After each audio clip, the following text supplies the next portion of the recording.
دہلی کے chief minister Arvind Kejriwal شراب policy scheme میں گرفتار۔ انفورسمنٹ ڈائریکٹوریٹ کے عہدیداروں نے دہلی کے چیف منسٹر اور عام آدمی پارٹی کے کنوینر اروند کیجریوال کو جمعرات کی رات تقریباً 9 بجے دہلی شراب معاملے میں گرفتار کیا۔ اب تک ای ڈی کے افسران نے کیجریوال کو اس معاملے میں تحقیقات کے لیے حاضر ہونے کے لیے 9 بار سمن جاری کیے تھے، لیکن وہ حاضر نہیں ہوئے۔ معلوم ہوا ہے کہ ای ڈی حکام نے اس معاملے میں اب تک عام آدمی پارٹی کے سینئر لیڈر، سابق deputy chief minister Manish Sisodia, B R S کے رکن کونسل کویتا اور دیگر کو گرفتار کیا ہے۔ قبل ازیں انفورسمنٹ ڈائریکٹوریٹ کی ٹیم 21 مارچ کی شام کو ایکسائز پالیسی کیس میں پوچھ تاچھ کے لیے اروند کیجریوال کے رہائش گاہ پر پہنچ گئی تھی۔ یہ کارروائی اس وقت ہوئی جب دہلی ہائی کورٹ نے کیجریوال کو ایکسائز پالیسی سے متعلق منی لانڈرنگ کیس میں ای ڈی کی گرفتاری سے تحفظ دینے سے انکار کر دیا تھا۔ کیجریوال کی گرفتاری سے آپ نے شدید ردعمل کا اظہار کیا اور کہا کہ وہ دہلی کے چیف منسٹر برقرار رہیں گے اور جیل سے حکومت کیوں نہ چلانی پڑے۔ کیجریوال کی گرفتاری انڈیا اتحاد کے کئی قائدین کا شدید رد عمل۔ چیف منسٹر دہلی کو جمعہ کی صبح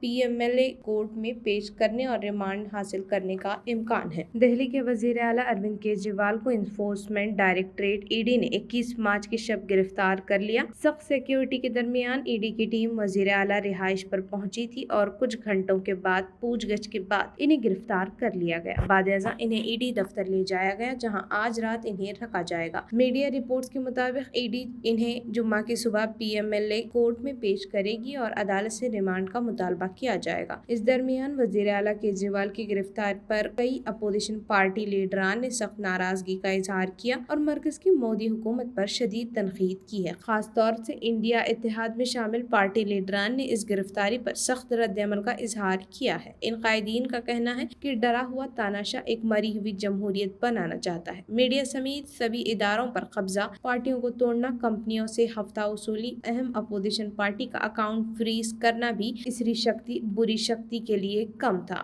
تو اب منتخب وزرائے اعلیٰ کی گرفتاری بھی عام بات ہو گئی ہے۔ انڈیا اس کا منہ توڑ جواب دے گا۔ یہ گرفتاری اس زوال کو ظاہر کرتا ہے کہ بی جے پی اقتدار کے لیے کس حد تک جھک جائے گی۔ انڈیا اتحاد اروند کیجریوال پر ہو رہی اس غیر آئینی کارروائی کے خلاف متحد ہے۔ سیاست کی سطح اس طرح سے گرانا نہ وزیر اعظم جی کو زیب دیتا ہے۔ اپنے ناقائدین سے انتخابی میدان میں اتر کر لڑیے، ان کا ڈٹ کر مقابلہ کیجیے، ان کی پالیسیوں اور طریقہ کار پر بے شک حملہ کیجیے، یہی جمہوریت ہے۔ لیکن اس طرح ملک کے سبھی اداروں کی طاقت کا اپنے سیاسی مقصد کو پورا کرنے کے لیے استعمال کرنا، دباؤ ڈال کر انہیں کمزور کرنا جمہوریت کے ہر اصول کے خلاف ہے۔ ایسا شرمناک نظارہ آزاد ہندوستان کی تاریخ میں پہلی بار دیکھنے کو مل رہا ہے۔ ایم کے اسٹالن نے کہا کہ کیجریوال گرفتاری سے ظاہر ہوتا ہے کہ ایک دہائی کی ناکامیوں اور آنے والی شکست کے خوف سے فاشسٹ بی جے پی حکومت کس قدر پریشان ہے۔ یہ ظلم عوام کے غصے کو بڑھانے والا ہے۔ یہ بی جے پی کی حقیقت کو بے نقاب کرتا ہے۔